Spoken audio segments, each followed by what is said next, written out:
Hey y'all, so it's Tiffany at Single Mom Budgeting. I'm gonna be kind of talking quietly because it is after 11:30 at night, and I just thought I would do a real talk with you guys because I wasn't sure if I was gonna film this or not, but this is like my mind gets so overwhelmed with budgeting sometimes, and I just thought maybe it would be beneficial to share like real life when you're doing the numbers and you're doing the budget and you're in the middle of it and you're just trying to figure out how are you going to plan your budget for this month, and are you going to be short, are you going to have extra. That's kind of where I'm at now. Looking at April, I want to do another video of me going through the April budget calendar and talking about each bill. I'll show you the March calendar. We'll just start here. So this is what it looked like before, what my monthly budget looked like. So I have gotten rid of a couple of payments for credit cards. This payment was Kohl's. I got rid of Merrick Bank, and I got rid of this Credit One card here. I had another one that's not on here, but it was Mission Lane. Recently, I went ahead and got life insurance, and I went through State Farm. I decided to go ahead and put it on one of my credit cards that I had just paid off, and I plan on only using that card for that payment. So I'm gonna have it automatically taken out. So you could say technically I will have an extra payment on this budget calendar. The problem that I always run into is I just get overwhelmed with the way that I am paid. I'm paid bi-weekly. If you've been following me for a while, you know that I had a second job there for a while. I feel like I've been saying this in each video recently. I work full-time, Monday through Friday. This is the income that I have from that job. This is my take home. This is after health insurance. This is after my health savings account. This is after taxes. I have insurance on myself and my kids. And we also we all three surprisingly have state insurance as well. So I pay for our medical, dental, and vision through my workplace, and then the co-pays are usually picked up from the state insurance. Everything except for dental and vision, basically. But this is it, and this is the outgoing.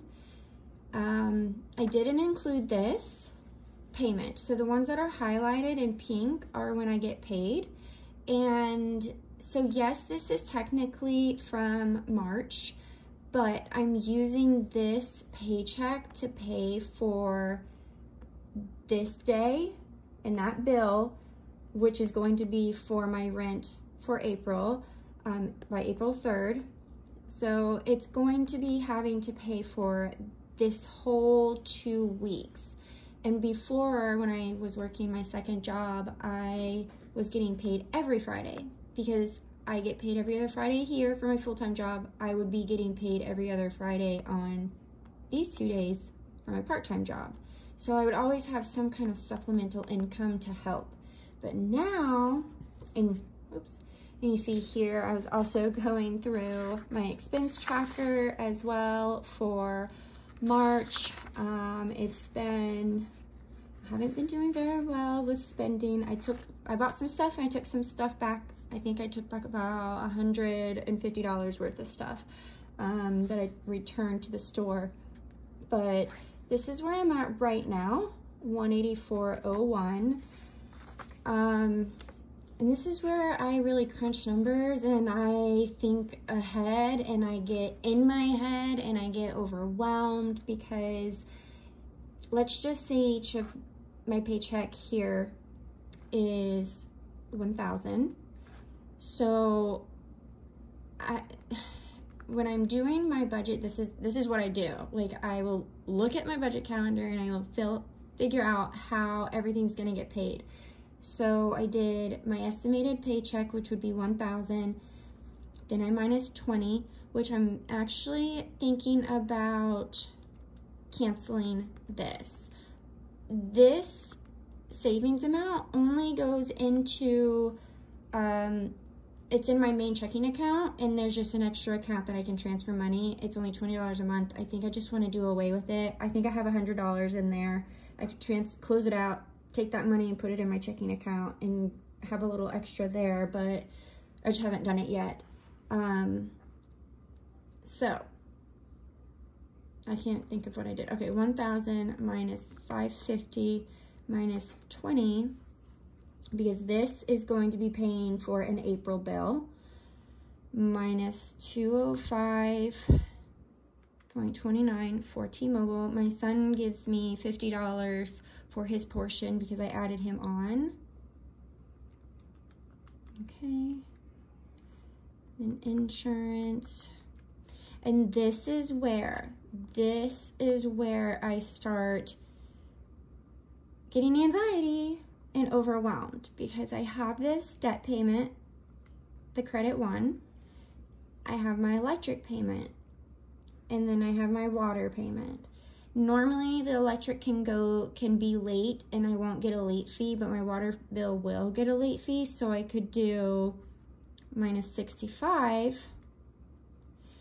That leaves me with 8408. That would be 8408 to be left over for gas and food, and any other expenses like the cats or the kids or myself, anything like that.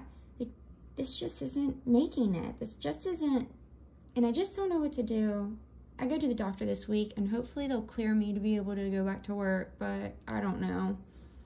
Because now, okay, 8408 plus 1,000, and that also gives me no extra money to save for emergencies or car repairs, things like that. And I need a vehicle and I need things like that to be able to go to work and do what I have to do to survive. So now I have this, and I have to subtract my electric. Then I have to subtract this portion of my rent, because I take out half each paycheck, minus the prime, which I know I didn't do that right. Let's do 1,000 plus 84. I'm estimating, minus 125 for that electric, 550, 1513, nothing here. Credit one, which is a bill or debt, 1811, 10. Okay, so this is telling me, if I did everything right, that I'd have 315.76. So that would give me a little bit extra to put towards gas and food. The rate of food right now, and I've basically pretty much just given up on the food assistance situation because I'm just not dealing with it. It's been a headache. So this gives me a little bit more wiggle room to just survive, basically, for those 2 weeks. And then I'll do the same thing going into May. So this is just where, you know, this is what it looks like. I'm going to pan you over. Like, I have my budget calendar from March, the April one, my expense tracker I have all of this stuff, and I'm just trying, to get my life in order. But it's overwhelming sometimes. I mean, it's nice. I'm glad I have a plan and I'm trying to figure it out. Before, I wouldn't have a plan. I wouldn't be able to figure any of this out, but now I'm trying. But yeah, I just thought that this is just a real life low income. And hell, you guys, I'm not even really considered super low income, which is crazy. I mean, let's just say $2,000 take home. That's what it's basically what I'm saying that I bring home a year. That's take home pay. That's crazy. That is crazy. Let's do the math here. Okay, times 4. This is after. This is gross. Wow. And I'm 36. I just feel like this is not where I'm supposed to be in life right now. I should not be struggling this bad at all. And I just don't know what to do. I have a roof over my head. I have food in the house, so we're making it.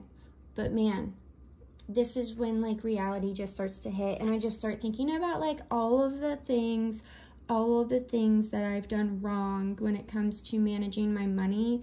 Like, as a child, I didn't used to be this way. I was a saver. Then I got married. I collected debt. It was not a good marriage, and I just have not been managing my money well. And this is the outcome of it. We're gonna get through this though. I know that this is just a little hurdle, a little setback. I have $600 in my emergency fund. I have $500 set aside for rent. If I need that, I can break into it, but I didn't want to because I was afraid to. I'm afraid to go into that because I think it's a scarcity mindset. Scarcity, I think. But anyways, this is it. Reality. This is just real life late night talk. So everything's gonna be fine though. And if you guys are in a budgeting journey, and you're like having nights like this, I try really hard. It is a mindset thing, and you really just have to remind yourself, like, I look around right now and I have more than what a lot of other people have. I have a roof over my head. I can keep my children fed and clothed. We can still do certain things. We've been able to still do certain things.